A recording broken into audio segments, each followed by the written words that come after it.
Seigneur Jésus. Je bénis Dieu pour tout ce qu'il est pour moi. Amen. Je bénis vraiment Dieu pour cette église. J'ai jamais été dans une église où Dieu a fait des choses dans ma vie comme ici. C'est pour moi la meilleure église au monde. Amen. Je sers le meilleur Dieu au monde. Et tout ce qu'il fait pour moi, c'est tout ce qu'il y a de meilleur. Je ne sais pas si vous trouvez que d'autres églises sont meilleures, mais celle-ci est la meilleure pour moi au monde. Amen. Amen. J'y suis, j'y reste. Amen. Je n'ai pas l'intention de penser à aller ailleurs. Amen. Pour que Dieu me bouge d'ici, ça va prendre plus que des révélations et des prophéties, et des anges et voilà. C'est ma maison. Amen. J'aime beaucoup mon pasteur. Amen. Je l'aime tout entier. Amen. Tout entier. Amen. Amen. Je l'aime tout entier. Amen. Amen. Pourquoi je dis tout entier? Parfois on aime des gens juste à cause des choses qui nous plaisent en eux. Amen. Mais je peux vous garantir que je n'arrive pas à voir ce qui ne me plaît pas en lui. Amen. Amen. Je n'arrive pas à voir. L'amour couvre tout. Amen. Je l'aime. C'est mon pasteur. Alléluia. Gloire au nom de Jésus. C'est un bon leader. Je bénis Dieu pour mes frères qui m'ont rejoint.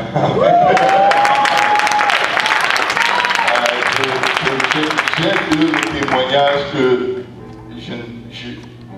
ils travaillent avec tellement d'amour pour Dieu. Ils ne sont pas dans les technicalités, ils sont juste en train de travailler. Amen.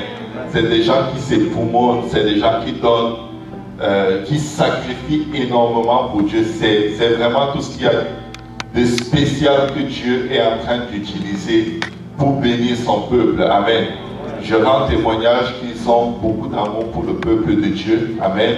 Je rends témoignage qu'ils travaillent pour Dieu sans intérêt. Amen. Sans attendre une récompense, sans chercher à être reconnu. Amen. Et Dieu va nous montrer à travers cette ministre de Dieu qu'il nous a tous appelés à être ici pour un moment comme celui-ci, pour gagner tout le Québec pour Jésus. Amen. Amen. Nous sommes tous une équipe. Amen. Nous sommes un peuple et nous portons un nom. Et ce nom est le nom qui est au-dessus de tout nom. Ce nom c'est... Si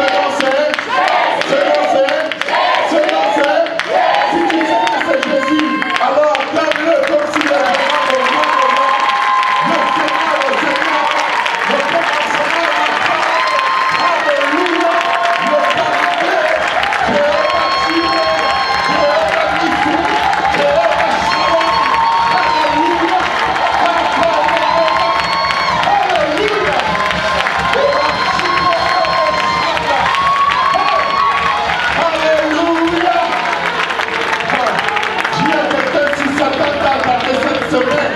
Il s'est trompé d'adresse. Si elle dit dans la il s'est trompé d'adresse. Il n'aurait jamais dû.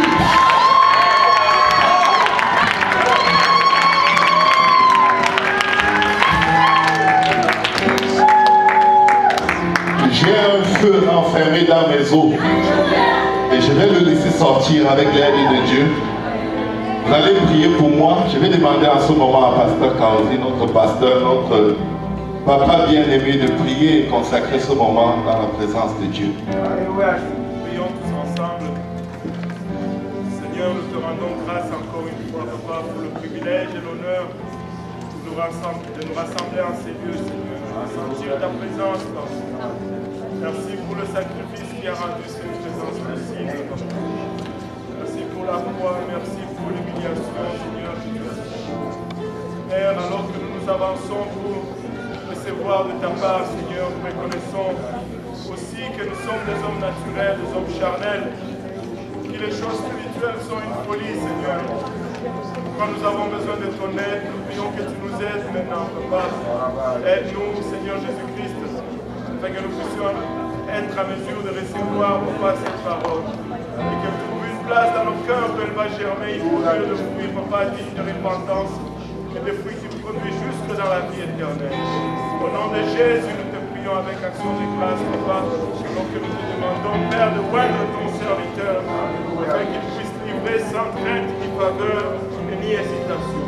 Au nom de Jésus, nous te prions ensemble. Nous disons tous au nom de Jésus. Au nom de Jésus. Alléluia. Avant de nous asseoir, si nous pouvons ouvrir nos Bibles dans Lévitique au chapitre 21, s'il vous plaît. Notre Dieu est bon. C'est lui qui qualifie les disqualifiés, qui rend fertile les stériles. S'il y a quelqu'un qui cherche un enfant et qui n'arrive pas à concevoir depuis un certain temps, je peux te dire qu'aujourd'hui la sémence est disponible. Amen. Amen. Et peu importe ce que Satan a déjà pu dire contre toi, il ne pourra pas empêcher que cette sémence porte des fruits dans ton sein aujourd'hui. Alléluia. Lévitique 21, versets 17 à 24. Parle à Aaron et dit: tout homme de ta race et parmi tes descendants qui aura un défaut corporel ne s'approchera point pour offrir l'aliment de son Dieu. Tout homme qui aura un défaut corporel ne pourra s'approcher. Un homme aveugle, boiteux, ayant le nez camus ou un membre allongé. Un homme ayant une fracture au pied ou à la main. Un homme bossu ou grêle, ayant une tache à l'œil, la gale, une dartre ou les testicules écrasés. Tout homme de la race du sacrificateur Aaron qui aura un défaut corporel ne s'approchera point pour offrir à l'Éternel des sacrifices consumés par le feu. Il a un défaut corporel. Il ne s'approchera point pour offrir l'aliment de son Dieu. Il pourra manger l'aliment de son Dieu, des choses très saintes et des choses saintes. Mais il n'ira point vers le voile et il ne s'approchera point de l'autel car il a un défaut corporel. Il ne profanera point mes sanctuaires car je suis l'Éternel qui les sanctifie. C'est ainsi que parla Moïse et à Aaron et à ses fils et à tous les enfants d'Israël. Vous pouvez vous asseoir dans la présence du Seigneur. Que Dieu vous bénisse. Nous allons encore ouvrir nos Bibles dans le livre de Jean au chapitre 5. Jean au chapitre 5. Nous connaissons tous l'histoire de cette piscine dans laquelle un ange descendait chaque année. Amen. Et cette piscine était tout entourée de malades, aveugles, boiteux, des paralytiques qui attendaient le mouvement de l'eau, verset 3. Car un ange descendait de temps en temps dans la piscine et il agitait l'eau. Et celui qui descendait le premier, que quelqu'un dise le premier, après que l'eau avait été agitée, était guéri, quelle que fût sa maladie. Là se trouvait un homme malade depuis 38 ans. Jésus l'ayant vu coucher et sachant qu'il était malade depuis longtemps lui dit: veux-tu être guéri? Le malade lui répondit: Seigneur, je n'ai personne pour me jeter dans la piscine quand l'eau est agitée. Et pendant que j'y vais, un autre descend avant moi. Lève-toi, lui dit Jésus, prends ton lit et marche. Aussitôt cet homme fut guéri, il prit son lit et marcha. C'était un jour de sabbat. Les Juifs dirent donc à celui qui avait été guéri: c'est le sabbat. Il ne t'est pas permis d'emporter ton lit. Il leur répondit: celui qui m'a guéri m'a dit: prends ton lit et marche.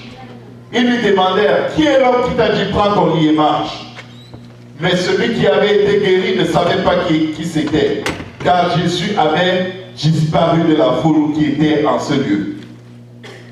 Depuis, Jésus le trouva dans le temple et lui dit: voici, tu as été guéri, ne pêche plus, de peur qu'il ne t'arrive quelque chose de pire. Amen. Est-ce qu'il y a quelqu'un pour qui Dieu a déjà fait quelque chose ici? Quelque chose dont vous pouvez rendre témoignage. Je peux assumer que si on donnait le micro à chacun d'entre nous, demain viendrait nous trouver ici, qu'il y aurait encore des choses que nous aurions à raconter au sujet de ce que Dieu a déjà fait pour nous. Amen. Mais ici nous voyons le cas de cet homme qui était infirme. Amen. Depuis combien de temps la Bible nous dit? La Bible nous dit? Amen. Je veux qu'on suive les Écritures ensemble. Il avait fait 38 ans d'infirmité. Amen. Mais le Seigneur vient le rencontrer et lui demande ce qu'il veut qu'il fasse pour lui. C'est sûr qu'il explique et ce n'était pas ce que le Seigneur attendait de lui. De toute façon, ces explications n'ont pas empêché la compassion de Dieu de rencontrer ses besoins. Mais alors qu'il porte son lit et qu'il veut partir, certainement il s'attendait à ce que les gens se réjouissent avec lui. Certainement il s'attendait à ce que les gens glorifient Dieu pour ce que Dieu venait de faire pour lui. Mais les Juifs lui disent au verset 10, c'est le sabbat. Que quelqu'un dise c'est le sabbat. Il n'était pas permis d'emporter ton lit. La loi de Moïse disait qu'on n'a pas le droit de travailler le jour du sabbat. Mais ce qui était grave dans la loi, c'est qu'elle était comme un voile de fer sur les yeux du peuple qui outrepassait les considérations humaines, qui outrepassait la compassion qu'ils étaient supposés avoir pour les infirmes, les boiteux, toutes sortes d'handicapés. La Bible dit que même si tu avais une tache sur le corps, tu n'étais même pas autorisé de t'approcher du voile. Tu ne pouvais pas servir dans le sanctuaire. Tu n'avais pas accès au temple. Et c'est pourquoi chaque fois que le Seigneur Jésus guérissait quelqu'un, il lui disait, va au temple et présente-toi au sacrificateur et offre le sacrifice qui est prescrit par la loi de Moïse. C'était pour rendre témoignage que le Messie est là. C'était pour que les sacrificateurs, ceux qui sont supposés être les plus hauts, les plus conscients de ce que disent les Écritures, qu'ils prennent conscience que les temps ont changé. Amen. Mais alors, voici ce qui se passe. Il leur répondit, celui qui m'a guéri m'a dit, prends ton lit et marche. Ils lui demandèrent, qui est l'homme qui t'a dit, prends ton lit et marche? Et si je vais intituler ce message aujourd'hui, son titre est, qui est l'homme qui t'a dit? Amen. Mais à la grande surprise, et ce qui arrive très souvent dans nos vies, c'est que nous savons ce que Dieu a fait pour nous, mais nous ne savons pas qui il est. Amen. La Bible dit ceci au verset 13. Mais celui qui avait été guéri ne savait pas qui c'était, car Jésus avait disparu de la foule qui était en ce lieu. Il avait son témoignage. Amen. Il avait les œuvres de Dieu manifestées dans sa vie, mais il ne connaissait pas qui était celui-là. Mais alors, je viens te proposer, mon frère, ma soeur, aujourd'hui, qu'il y a une chose qui a permis qu'il réconcilie la révélation, la connaissance de celui qui l'a guéri avec son témoignage. Tu peux avoir un grand témoignage au sujet de Dieu et de tout ce qu'il a fait pour toi, mais tu ne sais même pas qu'il est un seul Dieu. Amen. Et tu crois qu'il y a trois dieux, que certains appellent la Trinité. Je peux avoir des témoignages de ce que Dieu a fait pour toi, des grandes choses qu'il a fait pour toi, mais tu ne sais même pas que son nom est le seul nom qui a été donné sous le ciel parmi les hommes, par lequel nous devions être sauvés. Tu peux avoir des grands signes, des prodiges, des miracles que Dieu a fait dans ta vie, mais tu ne sais même pas que ce n'est que en nom de Jésus que tes péchés sont pardonnés. Tu peux avoir plein de prodiges, un témoignage qui ébranle tout le monde, qui écroule tout le monde, qui fait pleurer même les plus endurcis. Mais quand on te confronte à la parole qui dit, répentez-vous et que chacun de vous soit baptisé au nom de Jésus-Christ pour le pardon de vos péchés et vous recevrez le don du Saint-Esprit, tu dis non, ce n'est pas nécessaire. Il ne connaissait pas qui était Jésus. Mais alors, afin que la connaissance puisse combler sa vie, parce que la vie éternelle, c'est que nous croyons en Dieu, que nous croyons en celui que Dieu a envoyé, c'est-à-dire en Jésus-Christ. Qu'est-ce qu'il a fait? en dépit du mépris, des critiques, du fait qu'il portait son lit, la Bible nous dit ceci: Jésus le trouva où? Dans le temple. Amen. Si tu veux connaître Dieu, tu vas connaître Dieu, mais tu ne peux pas connaître Dieu en dehors de la maison de Dieu. Amen. Tu vas avoir des idées de Dieu, des assertions au sujet de Dieu. Mais il n'y a aucun meilleur endroit pour connaître Dieu comme dans la maison de Dieu. Parce que la Bible dit qu'il y a de la joie pour les frères de demeurer ensemble. Amen. Amen. Alléluia. L'Esprit de Dieu est dans la maison de Dieu pour se révéler à chacun de nous individuellement, afin que nous puissions le connaître et avoir la vie éternelle à travers lui. Mais voilà donc ce qui arrive. Cet homme qui rencontre encore Jésus, Jésus lui dit au verset 14, voici tu as été guéri, ne pêche plus, de peur qu'il ne t'arrive quelque chose de pire. Est-ce qu'il le savait quand il a été guéri? Non. Mais Jésus lui révèle que c'est à travers le péché que sa situation était celle qu'elle a été pendant 38 ans. C'est pourquoi il lui dit, ne pêche plus. Amen. Si tu veux avoir la révélation de la source de tes difficultés, tu dois être dans la maison de Dieu. Certains se découragent et abandonnent. Et certains se découragent et disent, ben, j'ai été là-bas longtemps, rien n'a changé dans ma vie, je préfère ne plus aller, je vais changer d'église, je vais changer de maison. Amen. Mais la Bible dit, cet homme s'en alla et annonça aux Juifs que c'était Jésus qui l'avait guéri.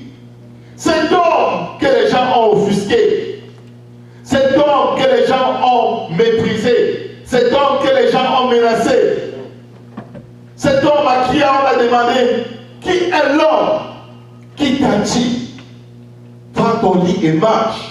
Il pouvait enfin revenir avec courage, avec zèle, et parler ouvertement de ce Jésus que les Juifs détestaient. Et il était capable de dire, c'est Jésus qui m'a guéri, c'est celui qui m'a dit, tu seras béni dans la ville et tu seras béni dans les champs. C'est ce Dieu qui m'a créé et qui a dit que le fruit de mes entrailles, que le fruit de mon sol, le fruit de mes troupeaux, les portées de mon gros et de mon menu bétail, toutes ces choses seront bénies. C'est le Dieu qui m'a dit, la femme qui est stérile enfantera, elle enfantera plus d'enfants que la femme qui ne l'était pas. C'est ce Dieu qui dit, je connais tes œuvres. C'est lui qui dit, voici, parce que tu as peu de puissance et que tu as gardé ma parole et que tu n'as pas régné mon nom, j'ai mis devant toi une porte ouverte que nul ne peut fermer. Il a connu Jésus et il a connu à une autre dimension. Il ne se laissait plus intimider, il ne se laissait plus effrayer par la religiosité des Juifs. Lorsque tu connais celui qui t'a dit, tes péchés sont pardonnés, tu arrives à un autre niveau où tu n'as plus peur des hommes. Parce que l'Éternel te dit qu'il te donnera la victoire sur tes ennemis. Et qu'il dit que tous ces ennemis qui s'élèveront contre toi, qui sont sortis par un seul chemin, ils retourneront par 7 chemins. Alléluia. C'est ce Dieu, c'est ce même Seigneur qui ordonne la bénédiction sur ta vie. Il ordonne à toutes tes entreprises de prospérer. Il te bénit dans le pays qu'il t'a donné. C'est ce Dieu qui te dit que tout sol que tu fouleras de tes pieds, il te le donne en possession. Et nul ne tiendra devant toi tant que tu vivras. On commet une très grave erreur, c'est de s'approcher de notre Dieu, toujours avec un esprit de pitié et de mendicité, alors qu'il nous a mis dans une position où nous pouvons en donner la bénédiction. Il dit que tu appelles à l'existence les choses qui ne sont pas comme si elles étaient. Il t'a donné le pouvoir sur la vie et la mort, et il a mis au bout de ta langue. Amen. Alléluia.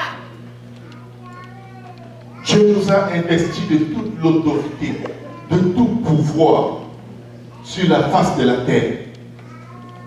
Et il a ajouté, rien ne pourra vous nuire.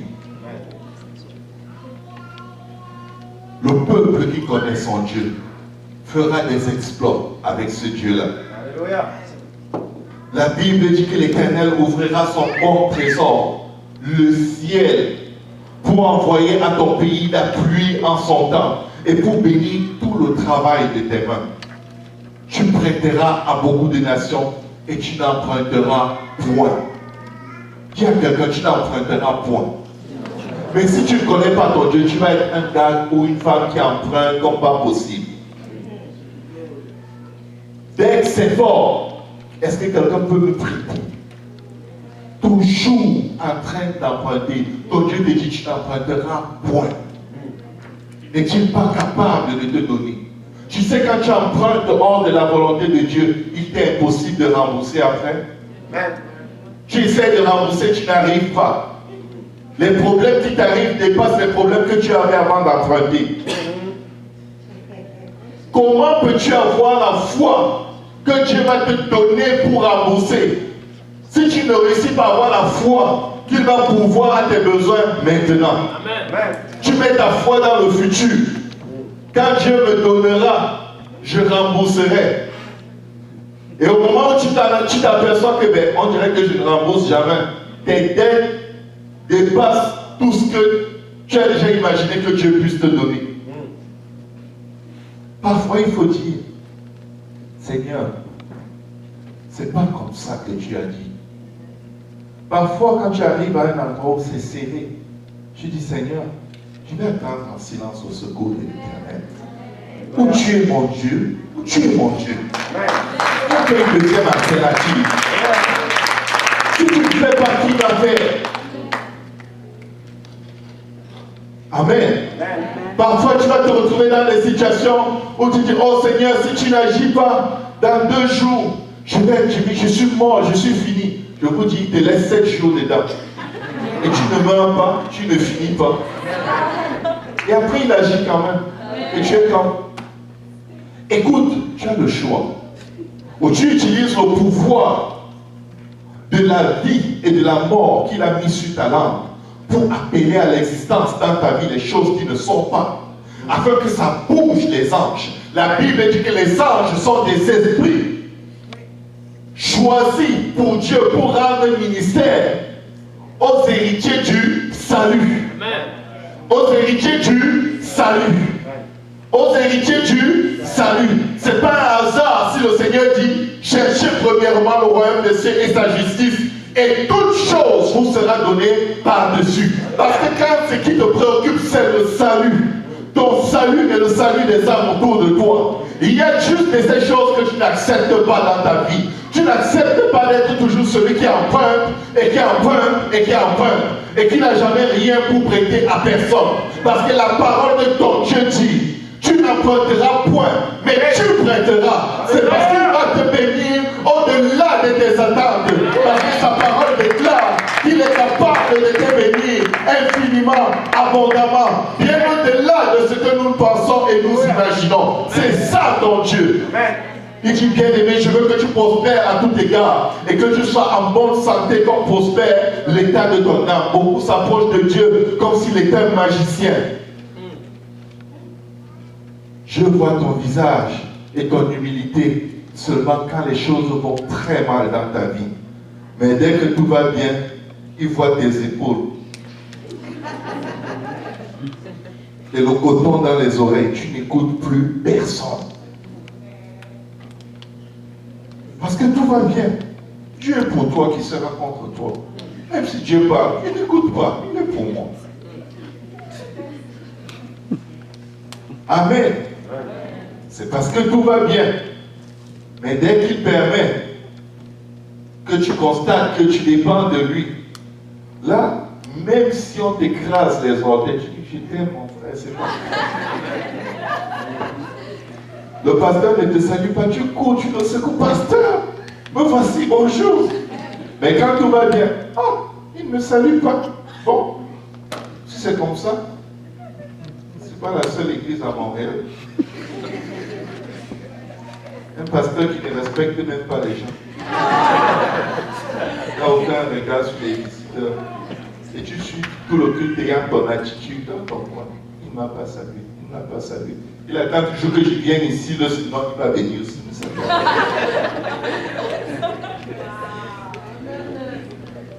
Amen. Mes frères, mes sœurs, lorsque le doute t'envahit, comme Jean-Baptiste, tu restes quand même dans une position de domination et d'autorité. Tu n'es pas comme un enfant qui est abandonné à lui-même dans la nature. Quand Jean-Baptiste était en prison, qu'est-ce qui s'est passé? Jean-Baptiste voulait s'assurer qu'il a accompli parfaitement sa mission. Jean-Baptiste avait la révélation. Voici l'agneau de Dieu qui enlève le péché du monde. Suivez-le. Mais la Bible dit que Jean-Baptiste dit qu'il ne le connaissait pas. Ça veut dire qu'il n'avait pas une relation intime avec le Seigneur. Pourtant, il savait que c'est lui qui allait amener le souverain sacrificateur de nos âmes dans les eaux de baptême. Mais alors qu'il est en prison, la Bible dit dans Matthieu 11, verset 2 à 6, Jean ayant entendu parler dans sa prison des œuvres du Christ, lui fit dire par ses disciples, es-tu celui qui doit venir? C'est bizarre qu'il dise ça. Il a dit, voici l'agneau de Dieu quand il était libre. Maintenant, dans les troubles, il n'est plus sûr. Mais je peux vous garantir que ce n'est pas parce qu'il avait peur de la mort, c'est parce qu'il savait qu'il va mourir, mais il voulait être sûr qu'avant que je meure, il faut que j'ai le témoignage que j'ai fait, que j'ai accompli ma mission, que je ne me suis pas trompé, parce qu'il n'avait jamais vu les signes que Dieu lui avait donnés par lesquels il devait reconnaître que Jésus était effectivement le Messie. Il avait eu le témoignage de l'Esprit qui descendait sous la forme d'une colombe. Et il y avait pour les gens qui étaient là le témoignage de la voix qui retentissait. Mais il envoie demander au Seigneur, es-tu celui qui doit venir? Ou devons-nous en attendre un autre? Jésus lui répondit, allez rapporter à Jean ce que vous entendez et ce que vous voyez. Et il cite, les aveugles voient, les boiteux marchent, les lépreux sont purifiés, les sourds entendent, les morts ressuscitent, et la bonne nouvelle est annoncée aux pauvres. Heureux celui pour qui je ne serai pas une occasion de chute. Mon frère, ma soeur, mais pourquoi est-ce qu'il lui répond de cette façon? Pourquoi est-ce qu'il ne dit pas tout simplement, c'est bien moi? Jean connaissait les Écritures. Jean connaissait ce qui était écrit au sujet du Messie dans les psaumes et les prophètes. Et il savait qu'avant lui, Ésaïe avait dit ceci. Dans Ésaïe 35, verset 4 à 6. Dites à ceux qui ont le cœur troublé, prenez courage, ne craignez point. Tu as peur qu'un prélèvement bancaire va passer dans ton compte et tu n'auras pas le montant. Et que tu auras des frais de $42. Tu as peur de rien, ce n'est que des chiffres qui se battent dans les ordinateurs. Si tu meurs, aucun d'eux ne te suit. Pourquoi gaspiller ta vie dans l'anxiété des chiffres qui vont être moins, plus, moins? Ils sont moins, c'est pour eux. Amen.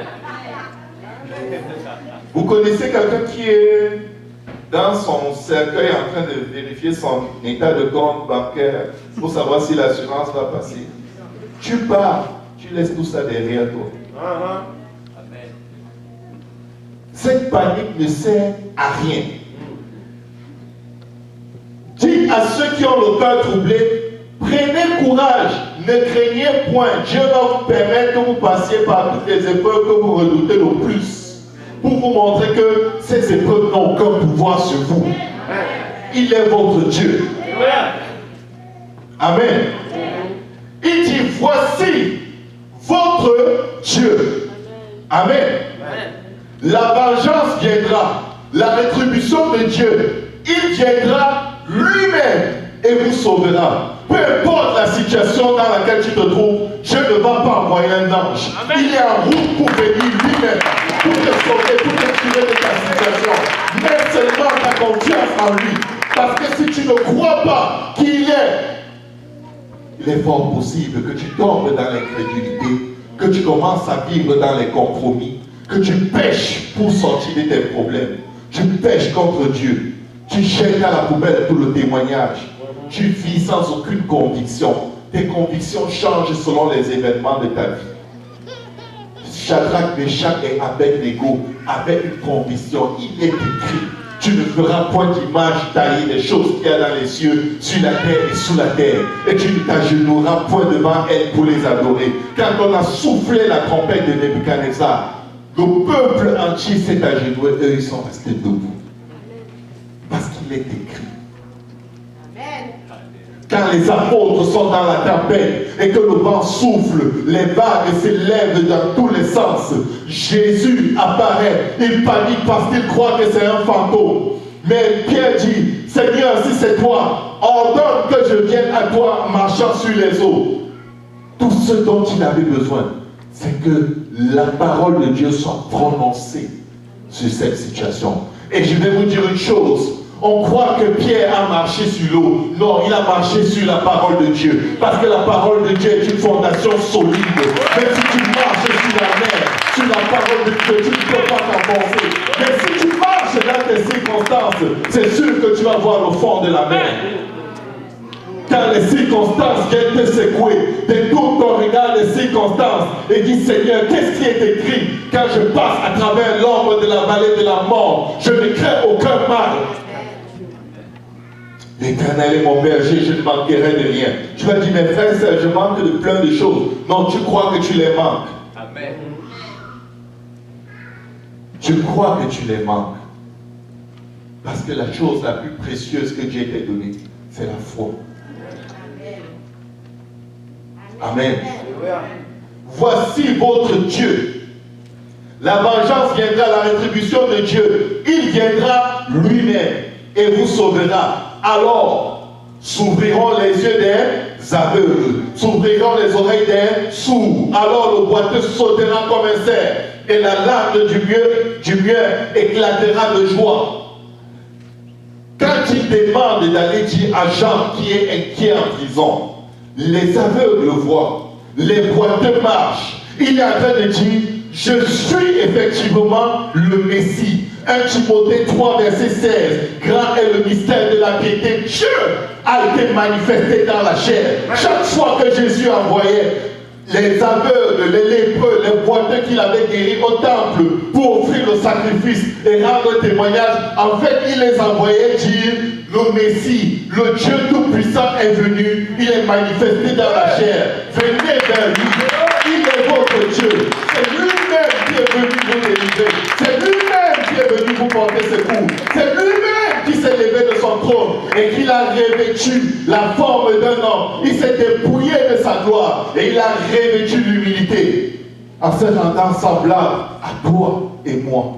Je vais vous dire une chose, quand vous appelez à l'existence les choses qui ne sont pas comme si elles étaient les anges que Dieu a assignés dans vos vies, ils se déplacent pour faire ce que vous confessez de votre bouche.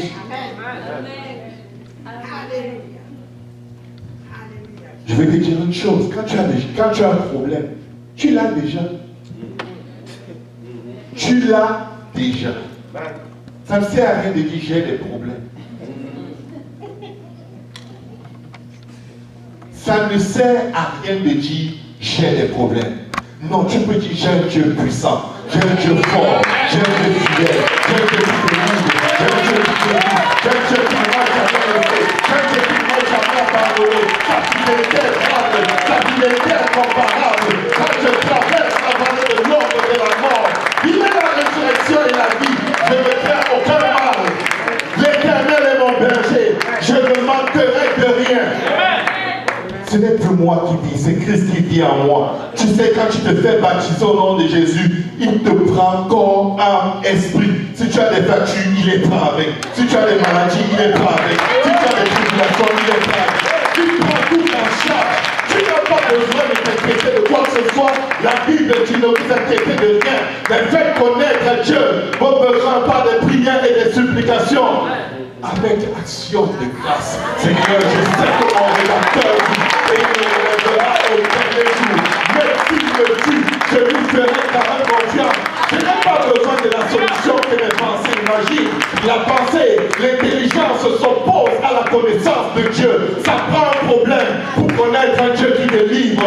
Ça prend une maladie pour connaître un Dieu qui guérit. Ça prend un divorce pour connaître un Dieu qui réconcilie. Ça prend un bloqueur pour connaître un Dieu qui fait marcher les indignes. Ça prend un aveugle pour connaître un Dieu qui ouvre les yeux des aveugles. Ça prend une maladie pour connaître un guérisseur. Ça prend des péchés pour connaître un rédacteur. Ça prend la perdition, la condamnation pour connaître un rédacteur. C'est pour qu'on peut chanter rédacteur, guérisseur, puissant, sauveur, mon Seigneur. Alléluia, mon Dieu, mon roi. Je ne cherche pas la solution, je cherche Dieu. Si j'ai Dieu, je possède tout. Oh lui, il est le Père et le consommateur de ma foi. Je ne suis pas un mendiant spirituel. Je ne viens pas me prostituer spirituellement devant Dieu comme s'il était un étranger dans ma vie. Il est mon Dieu. Il est mon Père. Peu importe les coups de fil de la banque. Dieu est mon Dieu. Le Dieu de l'or et de l'argent. T'appelles pour l'argent, tu dis Seigneur, réponds à ce coup de fil. J'en ai pas, allez, Seigneur, prends la paix. J'ai rien à leur dire.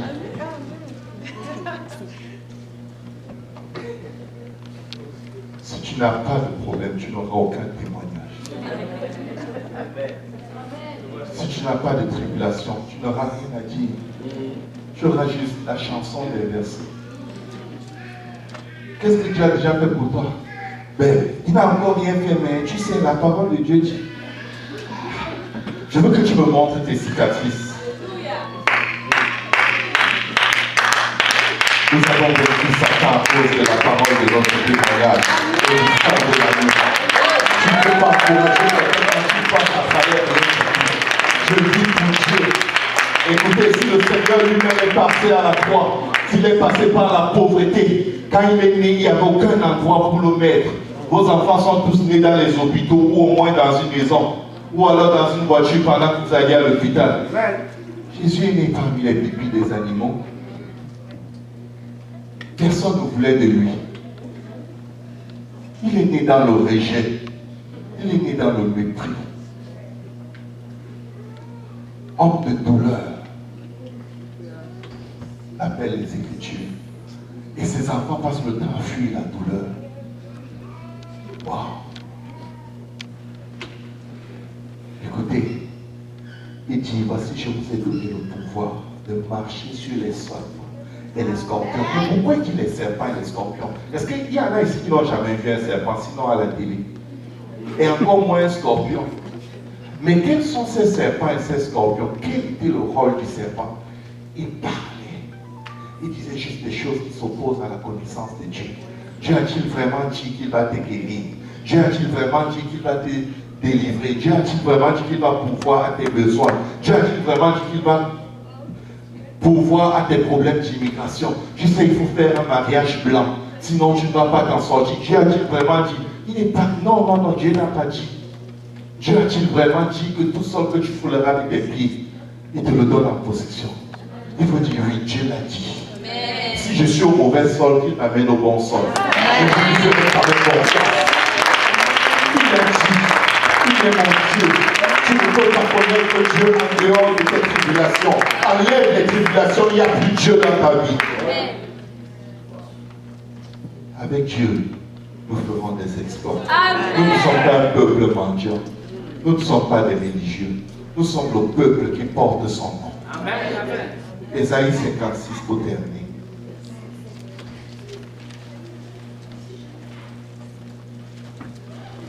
La Bible dit que nous étions étrangers à Dieu. Mais voici ce qu'il te dit dans Ésaïe 56. Toi qui as fait l'alliance avec Dieu par la repentance, le baptême d'eau au nom de Jésus-Christ, c'est dans le baptême d'eau que tu portes son nom. Ça te prend que le nom de Jésus soit invoqué sur ton âme.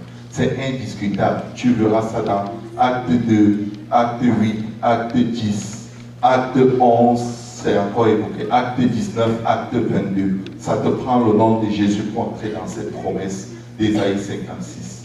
Et Ésaïe 56, à partir du verset 3, qu'est-ce qu'il dit? Que l'étranger qui s'attache à l'Éternel ne dise pas, l'Éternel me séparera de son peuple. Encore les pensées négatives. C'est les pensées démoniaques. Moi, je ne suis rien. Non, Dieu, je viens juste voir comment Dieu va bénir les autres. Mais pas moi. Pas moi. Satan veut toujours te faire croire que Dieu ne t'aime pas assez pour faire ce qu'il a dit qu'il va faire pour toi. Donc, il faut que tu te battes à ta façon. Parce qu'il sait que quand tu vas essayer à ta façon, il va venir te mettre la chaîne au cou et il va te trimballer au sol comme un petit chien. Satan est un menteur et le père du mensonge. Je te dis, arrête de dire que Dieu ne va pas le faire pour toi. Je te dis, arrête d'avoir des pensées négatives. Je te dis, arrête d'avoir des perceptions négatives quand tu passes à travers quelque chose. Je te dis, arrête de croire à toi et commence à croire l'Éternel. Le Dieu qui a créé toutes choses. La terre lui appartient et tout ce qu'elle a en faire. Que l'étranger qui s'attache à l'Éternel ne dise pas, l'Éternel me séparera de son peuple. Et que l'eunuque ne dise pas, voici je suis un arbre sec. On sait que les eunuques étaient déjà castrés, qui n'étaient pas capables d'avoir des enfants. Mais quelqu'un ici va gagner quelqu'un pour Jésus. Quelqu'un va gagner quelqu'un pour Jésus. Le diable t'a dit que tu ne peux gagner aucune âme pour le Seigneur. Dis-lui, Satan, je ne suis pas un arbre sec. J'aurai des bébés